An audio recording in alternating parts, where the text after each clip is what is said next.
Hi అండి, welcome to Monika vlogs. ఈ రోజు మనం సింపుల్ గా వేడి వేడి అన్నంలోకి, చపాతీలోకి కానీ, దోశలోకి కానీ చాలా బాగుంటుంది పుల్ల పుల్లగా. చిక్కుడుకాయ టమాటా చేసుకుందామండి. ఓకేనా? సో మనం లేట్ చేయకుండా రెసిపీలోకి వెళ్ళిపోదాము.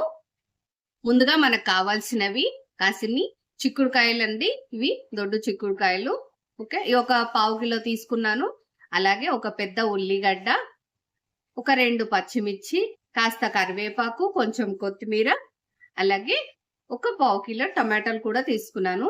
ఈ చిక్కుడుకాయలు మనం ఫస్టే ఉడకబెట్టుకోవాలి. అందుకోసమని నేను ఒక కడాయిలో ఆల్రెడీ వేడి వాటర్ పోసుకున్నాను. వేడి నీళ్ళు పోసుకొని ఇందులోకి ఆ వాటర్ కాస్త వేడవ్వాలి. నీళ్ళు పోసుకున్నాను. ఇందులోకి నేను ఒక 1/2 టీ స్పూన్ సాల్ట్ యాడ్ చేస్తున్నాను. ఇది కాస్త వేడైపోయాక మనం చిక్కుడుకాయలు ఇందులో వేసేసి ఉడకబెట్టేసుకుందాము.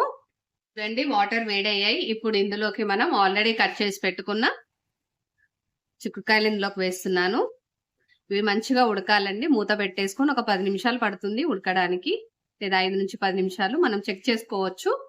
సో వీటిని మూత పెట్టేసుకొని ఉడకబెట్టేసుకుందాము.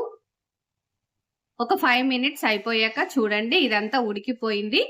మనకి ఫస్ట్ టైం ఉడికిందా లేదా అని తెలియడానికి ఏం లేదండి, కాస్త ఇది ఉంటుంది కదా, ఒకసారి ఇలా ప్రెస్ చేయండి. కొంచెం లైట్ గా కొద్దిగా మెత్తబడుతుంది అని అంటే ఓకే. ఇంకా మెత్తగా చేయకండి, కర్రీ అంతగా బాగుండదు. సో ఈ స్టేజ్ లో మనం తీసేద్దాము. వాటర్ అన్నిటిని వంపేసేసుకొని ఒక జలిగుళ్ళలు వేసుకొని వంపేసుకొని పక్కకు పెట్టేసుకుందాము.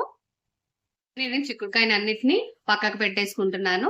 అలాగే ఇప్పుడు అదే కడాయి తీసేసుకొని, కడాయి కాస్త వేడయ్యాక వాటర్ అన్ని పోయాక ఇందులోకి నేను ఒక 2 to 3 table spoons oil add చేస్తున్నాను. ఆయిల్ వేడైందండి. ఇప్పుడు ఇందులోకి నేను ఒక 1/2 టీ స్పూన్ ఆవాలు సిమ్ లో పెట్టేసుకోండి. అలాగే ఒక 1/2 టీ స్పూన్ జీలకర్ర, ఒక 2 ఎండుమిర్చి, అలాగే కట్ చేసి పెట్టుకున్న ఆనియన్, పచ్చిమిర్చి, ఇవన్నీ ఒకసారి అలా కలిపేసుకోండి.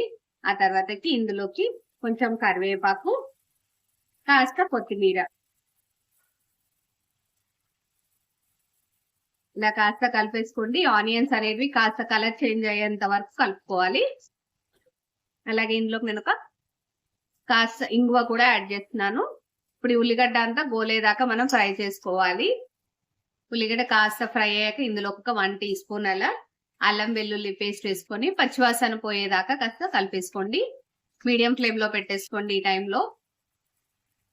ఇప్పుడు ఇందులో ఒక 1/2 టీ స్పూన్ పసుపు వేసి ఒకసారి కలిపేసుకోండి. ఇలా కాస్త అంతా కలవనివ్వండి. ఇది కలిసాక ఆల్రెడీ మనం కట్ చేసి పెట్టుకున్నాం కదా టమాటోస్ ని, సో వీటిని వేస్తున్నాను. ఇవి టమాటాలు ఫస్ట్ మంచిగా ఉడకాలి, ఎందుకంటే చిక్కుడుకాయ ఆల్రెడీ మనం విడిగా ఉడకబెట్టాం కాబట్టి. సో ఫస్ట్ టమాటాలు వేసి ఉడకబెట్టుకుందాము. మూత పెట్టేసుకొని కాస్త టమాటాలు అన్ని మెత్తగా ఉడికేంత వరకు మనం ఒక 5 నిమిషాలు అలా ఉడికించుకోవాలి. చూడండి, టమాటా అంతా కాస్త ఉడికిపోయింది. ఆల్మోస్ట్ 80% అలా ఉడికింది. ఈ స్టేజ్ లో మనం ఆల్రెడీ ఉడకబెట్టుకున్న చిక్కుడుకాయను వేస్తున్నాను. సో దీన్ని ఒక 5 నిమిషాలు అలా కలిపేసుకొని ఒక 5 మినిట్స్ మీడియం ఫ్లేమ్ లోనే ఒకసారి ఫ్రై చేయండి. ఆ తర్వాత మనం ఉప్పు కారం అన్ని వేద్దాము. చాలా క్విక్ గా అయిపోతుంది రెసిపీ. పుల్ల పుల్లగా బాగుంటుంది టమాటాలు. ఒకవేళ మీకు కాస్త పులుపు తక్కువ తినాలి అనుకుంటే టమాటాలని తక్కువ తీసుకోండి. ఓకే, సో ఇది నేను ఒక 5 నిమిషాలు ఇలా ఉడకబెట్టుకుంటున్నాను మీడియం ఫ్లేమ్ లో పెట్టేసుకొని. చూడండి, ఒక 5 మినిట్స్ అయిపోయాయి.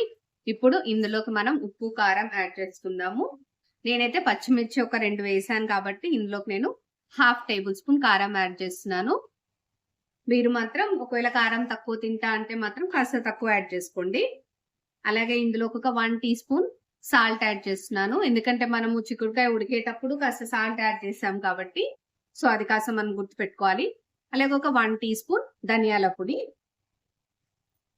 ఇవన్నీ వేసి ఒకసారి కలిపేసుకొని ఇది ఒక 5 నిమిషాలు అలా మంచిగా ఫ్రై అవ్వనివ్వండి కర్రీని. ఆ తర్వాతకి టేస్ట్ చెక్ చేసుకోవచ్చు, ఏమన్నా ఉంటే అడ్జస్ట్ కూడా చేసుకోవచ్చు మనం. చూడండి, ఒక 5 మినిట్స్ అయిపోయాక మొత్తం అంతా మన కర్రీ అంతా అయిపోయింది. ఒకసారి మీరు టేస్ట్ చూడండి, ఏమన్నా అవసరం ఉంటది అనుకుంటే మీరు యాడ్ చేసుకొని మళ్ళీ ఒక 2 నిమిషాలు అలా కుక్ చేసుకోవచ్చు. లేదు అంటే మాత్రం కొత్తిమీర వేసేసుకొని స్టవ్ ఆఫ్ చేసుకోవడమే, అంతే. వేడి వేడిగా మనకి చిక్కుడుకాయ టమాటా కర్రీ రెడీ అయిపోతుంది. ఓకేనా అండి? సో మరి నా వీడియో మీకు నచ్చినట్టయితే మాత్రం తప్పకుండా లైక్ చేయండి, షేర్ చేయండి. నా ఛానల్‌ని కూడా సబ్స్క్రైబ్ చేసుకోండి. మళ్ళీ నెక్స్ట్ వీడియోలో మళ్ళీ కలుద్దాం. Until then thank you. Have a nice day.